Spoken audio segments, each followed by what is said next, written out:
What's up guys, in this video I'm going to show you how to update apps on your Windows PC using the Microsoft Store.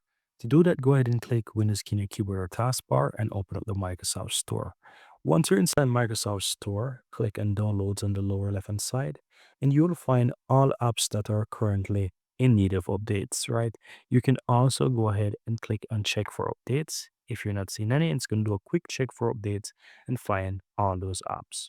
Now here you can see that I have some apps for updating, and I can either go ahead and click update or I can go ahead and update them individually. So for example, WhatsApp, if I wanted to update that, you can click on update and it's going to start to download and update the latest version for me. And that's it. As you can see, it's checking dependencies right there. And you can see it's checking additional stuff, right? So that's basically all that you have to do, guys. That's how you go ahead and update apps on your Windows 11 PC or on your Windows PC in general using the Microsoft Store. Very easy and very simple.